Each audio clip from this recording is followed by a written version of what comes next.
Hello, this is Mayank and welcome to the channel. आज हम एक नए स्टॉक के बारे में बात करेंगे जिसका नाम हमारा राजा बैटरीज है। हमारा राजा बैटरी हमारा राजा ग्रुप की फ्लैगशिप कंपनी है। तो हम स्टॉक के बारे में चार डिफरेंट पार्ट्स में डिस्कस करेंगे। पहला, इसका कंपनी क्या करती है, दूसरा सेक्टर क्या है, तीसरा इसके फंडामेंटल्स, और चौथा अगर कोई अपॉर्चुनिटी शॉर्ट टर्म गेन के लिए है तो एक बार देख लेंगे। तो शुरू करने के पहले ये बता दूं कि ये कोई रिकमेंडेशन वीडियो नहीं है, ये एक मेरा पर्सनल रिसर्च है। अगर आप कुछ इन्वेस्ट करना चाहते हैं तो एक बार अपने साइड से भी रिसर्च कर लें, और अगर कोई एडवाइजर है आपका तो एक बार उनसे जरूर बात कर लें इन्वेस्ट करने के पहले। तो शुरू करते हैं। जैसा मैंने कहा, हमारा राजा बैटरी हमारा राजा ग्रुप की एक फ्लैगशिप कंपनी है, और इनकी और भी काफ़ी कंपनीज हैं। ठीक है, अराउंड 6-7 कंपनीज है, इसमें हमारा राजा बैटरी उनमें से एक कंपनी है। हम बाकी के बारे में बात नहीं करेंगे, हम सीधा जाएंगे बैटरीज के बारे में। तो हमारा जो बैटरी जो है, इनका बड़ा 3-4 ब्रांड है। जो मेजर ब्रांड है वो एमरन है, और इनकी ये हर सेक्टर में काम करते हैं। जैसे कि आप टेलीकॉम सर्विस प्रोवाइडर्स को भी सप्लाई करते हैं, जो टेलीकॉम इक्विपमेंट मैन्युफैक्चरर्स उनको भी सप्लाई करते हैं, यूपीएस जो बनाते हैं उनको भी सप्लाई कर, यूपीएस सेक्टर में ये अपने बैटरीज प्रोवाइड करते हैं। इंडियन रेलवेज को भी देते हैं। Power, oil and gas companies जैसे आईओसी हो गया, इसके बाद से आपकी ऑयल हो गई, इनको भी सप्लाई करते हैं। तो ये बेसिकली, और अदर इंडस्ट्री सेगमेंट्स भी होंगे, जैसे पेंट इंडस्ट्री हो गया, इस तरह इंडस्ट्री भी होगी इनके पास जो सप्लाई करते होंगे। तो ऑलमोस्ट सारे सेक्टर में सप्लाई करते हैं। ऑटोमोटिव सेक्टर में इनके सारे जो कस्टमर्स हैं वो सारे ऑलमोस्ट जो मेजर ब्रांड्स हैं, जो भी हमें पता है, सारे ही कस्टमर्स हैं। मारुति से लेके Hyundai, Ford, Mahindra and Mahindra, Honda cars, Renault, Honda motorcycles, Royal Enfield, Bajaj auto, और सारे जितने भी हैं सब में इनका बैटरी आता है। ठीक है, तो जो भी गाड़ियां बिकती हैं कहीं ना कहीं इनकी बैटरी, हर कंपनी के किसी न किसी मॉडल में इनकी बैटरी मिल जाएगी। ठीक है, तो ये थोड़ी बड़ी कंपनी के बारे में। ऐसे जाना चाहेंगे तो थोड़ी पुरानी कंपनी है, ये सेटअप हुई थी 1985 में, और उसके बाद ये कंटिन्यूअस ग्रो कर रही है। इनके फाउंडर डॉक्टर रामचंद्र एन गाला हैं, और कंपनी चित्तूर से स्टार्ट हुई है, जो कि आंध्र प्रदेश में है। तो एक बेसिक इन्फो इसके बारे में। अगर आप बहुत ज़्यादा जानना चाहते हैं तो आप इस वेबसाइट के थ्रू स्क्रॉल कर सकते हैं और देख सकते हैं। ये हो गया कंपनी के बारे में। इंपॉर्टेंट है इसका सेक्टर क्या कहता है। तो सेक्टर ऐसा है कि जो बैटरी सेगमेंट है वो पहले से ही लोग जो टाउन्स में, सिटीज में यूज कर रहे हैं एज ए बैकअप के लिए। मैं पर्सनल यूज बोल रहा हूँ, कमर्शियल यूज तो अपन फैक्ट्रीज वगैरह में यूज करते ही हैं, वो अलग टॉपिक हो गया। हम फोकस करते हैं कमर्शियल पे। ठीक है, तो कमर्शियल में क्या हो रहा है कि शहरों में लोग यूज करते थे बैटरीज, अभी भी करते हैं। ठीक है, पर अभी क्या हो रहा है, अर्बनाइजेशन की वजह से क्या हो रहा है, गाँव वगैरह में हर जगह आपका लोग चाहते हैं ज्यादा पावर रहे उनके घर पे। तो 24 आवर्स जहाँ पे नहीं होती है वहाँ पे लोग इन्वर्टर लगाना, पहले शहरों में लगता था, अब गाँव में भी लगना चालू हो गया है। जिसकी वजह से ये जो सेल्स है, ये जो सेल्स है पर्टिकुलर सेगमेंट का, इन्वर्टर, यूपीएस, बैकअप, जो बैकअप के लिए होता है, वो काफी हद तक इंक्रीज होने वाला है अर्बनाइजेशन की वजह से। तो अर्बनाइजेशन हर सेक्टर को इम्पैक्ट कर रहा है। एफएमसीजी को इम्पैक्ट कर रही है, आपके ऑटोमोटिव सेक्टर को भी इम्पैक्ट हो रहा है। तो सिमिलर फैशन में ये आपका जो अर्बनाइजेशन का इम्पैक्ट है वो बैटरी सेगमेंट में भी होगा। तो जो लोग गाँव में रहते हैं वो धीरे धीरे slowly over the time in backup की तरफ मूव होंगे, जिसकी वजह से इस ब्रांड के बैटरीज पे सेल पे एक अच्छा खासा इंप्रूवमेंट दिखने को मिलेगा। ये हो गया एक इम्पैक्ट। दूसरा इम्पैक्ट हो गया ऑटोमोटिव, जो कि हम देख रहे हैं कि कार के सेल्स कैसे हो रहे हैं। फेब के सेल्स रिपोर्ट देखेंगे तो ऑलमोस्ट हर कंपनीज ने ऑलमोस्ट डबल सेल किया है प्रीवियस क्वार्टर के हिसाब से, ईयर ऑन ईयर। ठीक है ना, क्वार्टर नहीं, ईयर ऑन ईयर। खासकर टाटा मोटर्स ने 4 टाइम सेल्स किया है। Hyundai मोटर्स ने ऑलमोस्ट 80% सेल इंक्रीज किया है quarter on quarter, sorry year on year. इसके बाद से अगर आप देखेंगे तो मारुति सुजुकी ने भी काफी हद तक अपना सेल्स डबल कर दिया है। तो जब सेल्स डबल हो रहा है, हीरो मोटर्स का भी सेल्स डबल हो गया है। ठीक है, तो जब ये व्हीकल्स के सेल्स डबल हो रहे हैं तो हर व्हीकल के साथ बैटरी तो आना ही है, तो ओवरऑल बैटरी की सेल्स भी डबल हो रही है ऑटोमोटिव सेक्टर में। तो दो सेक्टर का हमने इम्पैक्ट देख लिया। एक हो गया ऑटोमोटिव सेक्टर, सेल्स डबल होने की वजह से बैटरी की सेल्स भी डबल हो जाएगी। दूसरा सेक्टर हमने देख लिया अर्बनाइजेशन होने की वजह से, जहां पर जो लोग बैटरीज नहीं खरीदते थे, बैकअप बैटरीज, पावर स्टोरेज वाली बैटरीज, वो अब खरीदेंगे, जिसकी वजह से इनका एक सेल्स वहां इम्पैक्ट हो रहा है। तो ये दोनों जगह इम्पैक्ट हो रहा है। अब एक ये हो गया प्रेजेंट का सिनेरियो, जो कि अभी गर्मी आ रही है तो लोगों के घर में फैन चलने हैं, कुछ लोगों के घर में एसी चलना है, कुछ लोगों के घर पे लाइट्स हमेशा जलनी है। ठीक है, तो इसकी वजह से ये सेल्स का एक साइकिल भी है। तो समर साइकिल इन्वर्टर का सेल्स बढ़ जाता है, जब बैटरी की सेल्स बढ़ जाती है, उसकी वजह से क्या हो रहा है कि जो नेक्स्ट 2 क्वार्टर का सेल्स फिगर आने वाला है वो फिगर इनका इंप्रूव होगा, तो जिसकी वजह से प्राइस भी इंप्रूव होने के चांसेस बहुत ज्यादा है। ये एक साइक्लिकल इफेक्ट है, लॉन्ग टर्म के अलावा एक साइक्लिकल इफेक्ट है जो शॉर्ट टर्म में दिखने वाला है। ये 3 हो गया। अभी एक आता है लॉन्ग टर्म प्रोस्पेक्ट पे। लॉन्ग टर्म प्रोस्पेक्ट क्या हो गया, ईवी और सोलर। अभी क्या होगा, जो कि गवर्नमेंट फोकस कर रही है, हमें सबको पता है, हम इसके बारे में डिस्कस कर चुके हैं पहले भी, ईवी सेक्टर में क्या होने वाला है। हमने एक डिस्कस किया था, एक टाटा केमिकल्स, टाटा मोटर्स और टाटा पावर कैसे तीनों मिलके ईवी सेक्टर को पुश करने वाले हैं। इसका एक वीडियो मैंने बना रखा है काफी पहले, डिस्कशन था, कुछ फंडामेंटल्स नहीं था, उसका मैं लिंक डिस्क्रिप्शन और कार्ड्स पे छोड़ दूंगा, वो आप देख सकते हैं। ठीक है, तो अगर बैक टू ईवी बात करें तो ईवी सेक्टर में जिस कंपनी ऑलरेडी बैटरी प्रोवाइड कर रही है, already lead storage battery provide कर रही है, जिनका टाई अप सबसे हो रखा है, वही कंपनी आगे जाके लिथियम आयन बैटरीज प्रोवाइड करेंगी। उनके पास अपॉर्चुनिटी है। सिंपल से बात है, आपका एक सेटअप बन रखा है, आपके कस्टमर्स बन रखे हैं, आपका एक R&D बन रखा है, आपको बस एक नया प्रोडक्ट लॉन्च करना है। ठीक है, उसके लिए आपको सॉरी अलग से इन्वेस्ट नहीं करनी है। तो जिसकी वजह से हमारा राजा बैटरी एक वेल प्लेस्ड कंपनी है इस पर्टिकुलर डोमेन में राइट नाउ, और पर्टिकुलर जो न्यू सेक्टर ईवी जो उभर के आने वाला है उसको कैप्चर करने के लिए ये कंपनी के पास सब कुछ है जो चाहिए, R&D से लेके कस्टमर तक सब कुछ है। ठीक है, तो जो ईवी सेक्टर में बैटरी जो कंपनी सप्लाई करेंगी, अब देखिए ये बात ये है कि कोई ईवी जो खरीदेगा वो पेट्रोल नहीं खरीदेगा, तो पेट्रोल की जो बैटरीज हैं वो सेल घट जाएगा।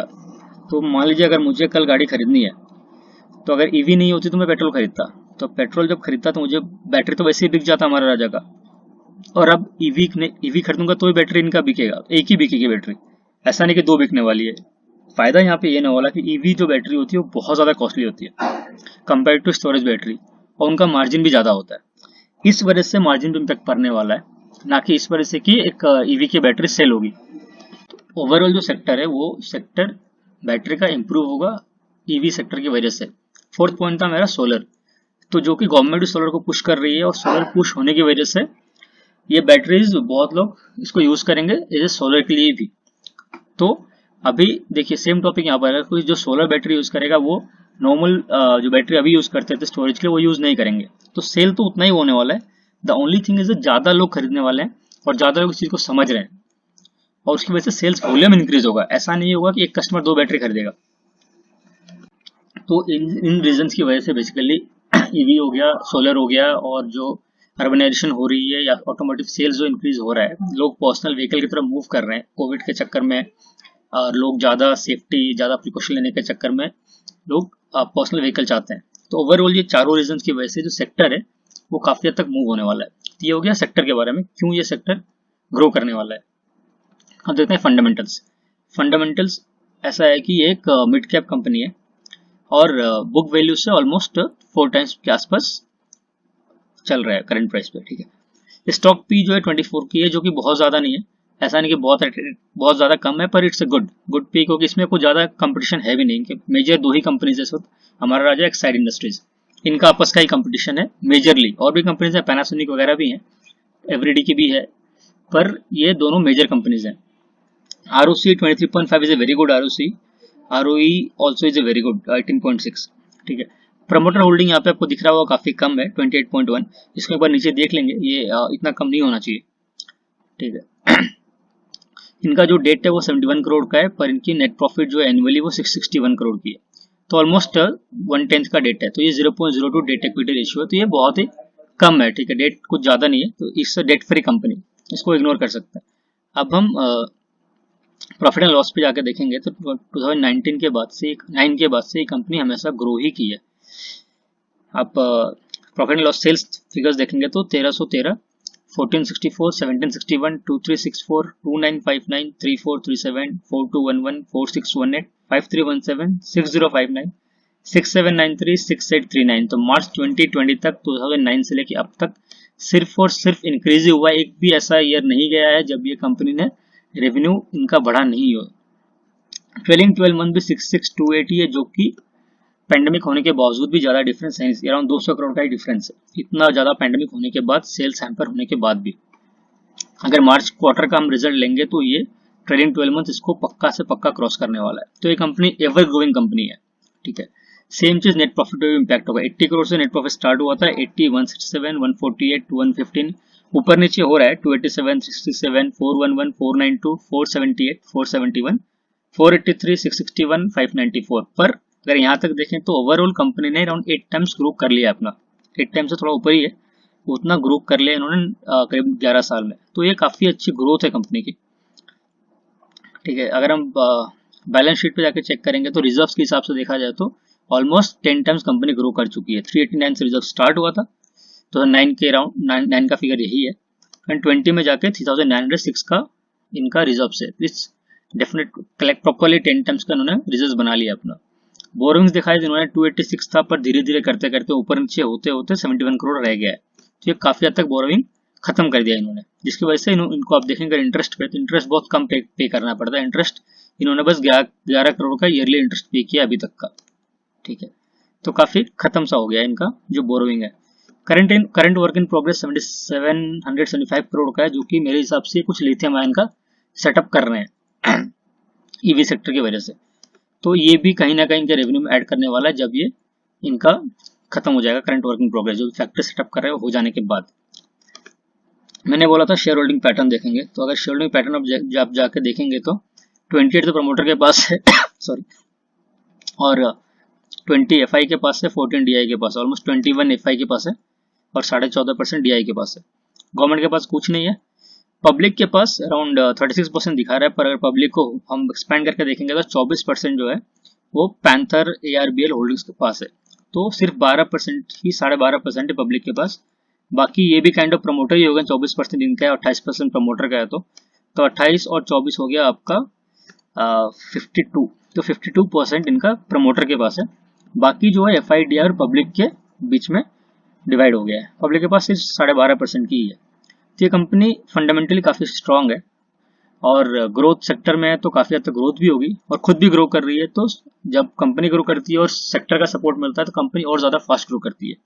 तो यही होने वाला है इस कंपनी के साथ। तो ये एक लॉन्ग टर्म शेयर है और ऐसा भी नहीं कहूँ बहुत लॉन्ग टर्म है, पर आप इसको होल्ड करके रख सकते हैं और ये कंपनी ग्रो करती रहेगी। तो it's investment kind of company आप करती है। और ये अगर इसका हम स्टॉक CAGR देखेंगे तो 25% लास्ट 10 साल में ग्रो कर चुकी है। तो आप 25% अगर अभी भी ग्रो करे, कम से कम मेरे हिसाब से ज्यादा करनी चाहिए, पर अगर 25% भी ग्रो करती है ईयर ऑन ईयर बेसिस पे और कंपाउंडेड है तो आप इसको आराम से 10 साल 15 साल छोड़ सकते हैं। आपका पैसा आराम से 8-10 गुना हो जाएगा 25% CAGR के हिसाब से।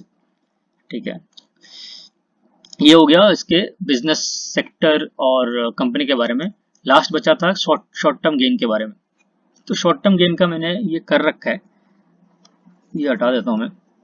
शॉर्ट टर्म का ये है कि इसने पीक टच किया था 1030 का और नीचे जो है यहाँ पे सपोर्ट एक बना रखा है, मतलब पहले भी यहाँ से ऊपर गया हुआ है फिर इधर आया हुआ है। ठीक है, तो ये को सपोर्ट तो मैं एग्जैक्टली नहीं कह सकता क्योंकि यहाँ से अगर ऊपर जाएगा तो ही ये सपोर्ट है, पर अगर देखा जाए तो अगर यहाँ से कैंडल ऊपर स्टार्ट हुआ, अगर यहाँ से मूव होता है तो ये सपोर्ट बन जाएगा और ये फिर दोबारा अपना टच कर देगा जो 52 की खाई था ये सेल्स साइकिल की वजह से। तो 20% का तो इमीडिएट आपको रिटर्न है। अगर ये रिटर्न आपको 6 महीने में 20% आ जाता है 2 क्वार्टर के बाद, तो भी ये खराब रिटर्न नहीं है मेरे हिसाब से।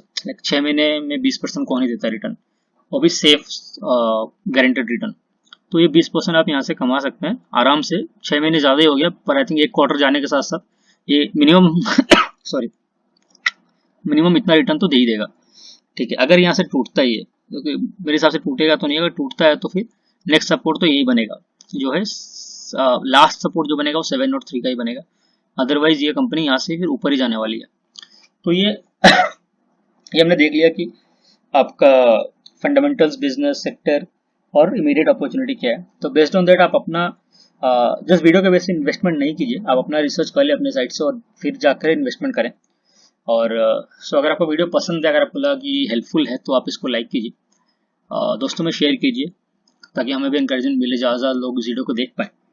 और अगर आपको कुछ सुझाव है, कुछ भी सजेशन है तो आप कमेंट बॉक्स में डाल दें, हम उसके बारे में या तो रिप्लाई करेंगे या कुछ ना कुछ वीडियो बनाने की कोशिश करेंगे। तब तक मिलते हैं नेक्स्ट वीडियो में।